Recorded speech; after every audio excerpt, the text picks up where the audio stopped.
இரவின் தூக்கத்தை கெடுக்கும் ஒளி மாசுபாடு ஒரு மௌன அபாயத்தை பார்க்கலாமா வாங்க. மின்சாரம் கண்டுபிடித்தது மனித குலத்தின் ஆக சிறந்த சாதனை தான். ஆனால் இப்போது பகல் எது இரவு எது அப்படின்னு சொல்லி தெரியாத அளவுக்கு ஊரெங்கும் கண்ணப்பறிக்கும் கலர் கலரான விளக்குகளை பயன்படுத்தி வருகிறோம். இதனால் இயற்கையான இருட்டு காணாமல் போய்கொண்டிருக்கிறது. இதைத்தான் அறிவியல் உலகத்தில் ஒளி மாசுபாடு என்று சொல்கிறார்கள். இரவு நேரத்தில் தேவையில்லாத எரியும் இந்த விளக்குகளை குறைத்து இயற்கையான இருட்டை காக்க வேண்டும் என்றுதான் உலக நாடுகள் முழுக்க நடக்கக்கூடிய ஒரு விழிப்புணர்வு பிரச்சாரம் தான் டார் ஸ்கை இயக்கம். இரவு நேரத்து இருள் என்பது மனிதர்கள் தூங்குவதற்கு மட்டுமல்ல, இந்த பூமியில் இருக்கும் எல்லா ஜீவராசிகளும் உயிர் வாழ்வதற்கு அது மிகவும் முக்கியம். அதாவது பறவைகளின் திசை மாறும் உலகம். நமது ஊர்களில் இருக்கக்கூடிய குருவிகள் முதல் வெளிநாட்டில் இருந்து பல்லாயிரக்கணக்கான மைல்கள் பறந்து வரக்கூடிய புலம்பெயர் பறவைகள் வரை எல்லாமே இரவு நேரத்தில் பயணம் செய்யும் போதும் வானத்தில் இருக்கும் நிலவு நட்சத்திரங்கள் மற்றது விண்மீன் கூட்டங்களை வைத்து தான் தங்களுடைய திசையை கண்டுபிடிக்கிறது. ஆனால் நமது நகரங்களில் இருக்கும் பெரிய விளக்குகளின் வெளிச்சம் வானத்தை நோக்கியே பாயும் போதும் பறவைகளின் கண்களை கூச செய்து விடுகிறது.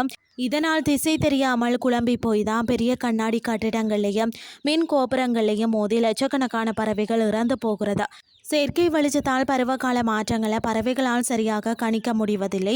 இதனால் முட்டை வைக்க வேண்டிய நேரத்தையும் வேறு இடங்களில் பறக்க வேண்டிய காலத்தையும் அவை தவற விடுகிறது.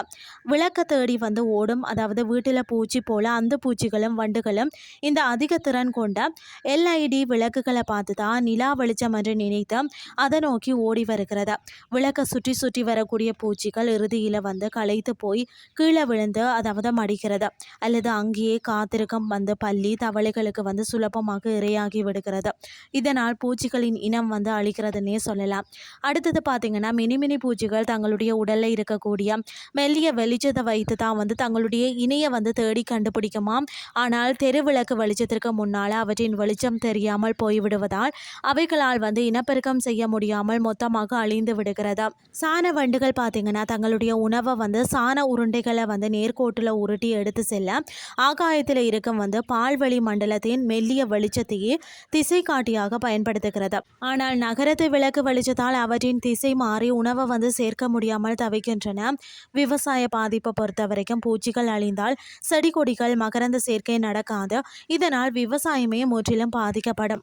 ஏனென்று சொன்னால் பல பூச்சிகள் இரவு நேரத்தில் பறவைகளுக்கு உணவாக இருக்கிறது. பூச்சிகள் இல்லைன்னு சொன்னால் இயற்கை உணவு சங்கிலியை உடைந்து விட. அடுத்தது பார்த்தீங்கன்னா வீட்டுக்கு வெளியேயும் தெருவிலையும் இருக்கக்கூடிய விளக்குகள் வானத்தை பார்த்து எரியாமல் தரைப்பகுதியை மட்டும் பார்த்து எரியும்படி மேலே மூடி போட வேணும்.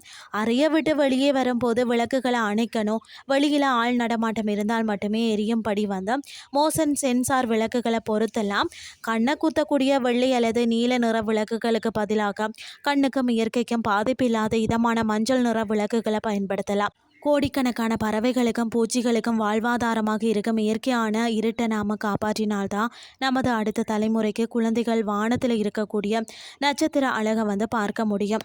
இன்றைய கிறிஸ்டி உங்களுக்கும் பிரயோசனமாக அமைஞ்சிருக்கும்னு சொல்லி நானும் நம்புகிறேன். இதே மாதிரி மற்றொரு கிறிஸ்டியின் வேலைக்கு உங்களை சந்திக்கிறேன். நன்றி.